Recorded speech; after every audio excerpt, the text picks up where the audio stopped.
Magandang buhay sa inyong lahat mga sisi. Heto ako ngayon. Namili ako ng aking paninda. Ayan, may cup noodles ako kasi yan ang hinahanap ng customer gabi. Nilagyan ng mainit mga guys. Ayan, di ba? Kunting ayos-ayos sa estante para maganda tingnan. Ayan mga sis. Kaya yan ang aking buhay araw-araw mga sis dito kasi kailangan nating maghanap buhay para sa ating mga anak mga sis para may pambudget tayo araw-araw. Ayan, di ba?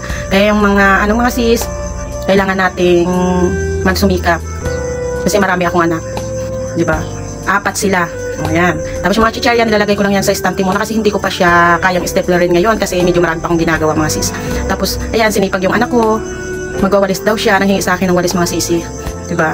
Ayan, di ba? Mga cup noodles, tapos may Lucky Me, may pancit canton, ayan, may mga kape, kasi yan ang madalasang hinahanap sa akin paggabi mga sisi ng mga customer ko, di ba? Kaya sipag-sipagan lang natin mga nanay, kunting sipag lang talaga, di ba?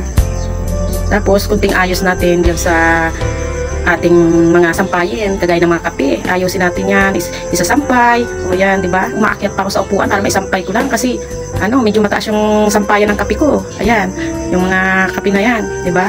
Kaya ayan mga guys, ang aking buhay araw-araw. Wala na akong panahon na umalis ng tindahan. Kailangan ko talagang pupusan yung mga sis kasi mahirap naman pag lagi natin iniwanan yung ating tindahan. Parang lang yan parang sarili lang natin. Kailangan nating asikasuhin mga sisi, di ba? Kaya ayan. Tapos maya-maya pa mga sis, maglulugaw pa kami.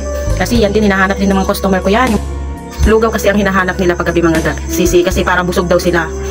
Kasi marami dito sa aming customer mga sis, yung nagpapangisda mga sis, yan ang mga customer ko kung gabi. Ayan sila. Kaya bago sila umakyat sa kanilang kalaot, maglugaw muna sila para busog sila. Diba mga sis? Kaya talagang sinisipag-sipagan ko mga sis ang aking pagtitinda kasi diyan kami madalas kumukuha ng aming panggastos sa araw-araw mga sisi. Kaya ayan, tulungan lang talaga. Ayan, tulungan kaming mag-asawa sa paghanap buhay kasi may mga pinapaaral ng mga anak mga sis. Ayan, di ba? Ayan mga sis, natapos na rin ako sa pag-display ng aking paninda, di ba? Kaya thank you sa inyong lahat sa panonood ng aking video. Thank you sa inyong lahat sa mga reels ko at sa support ninyo. Maraming salamat mga sisi ha. God bless sa inyong lahat at stay safe sa inyong lahat. Bye-bye!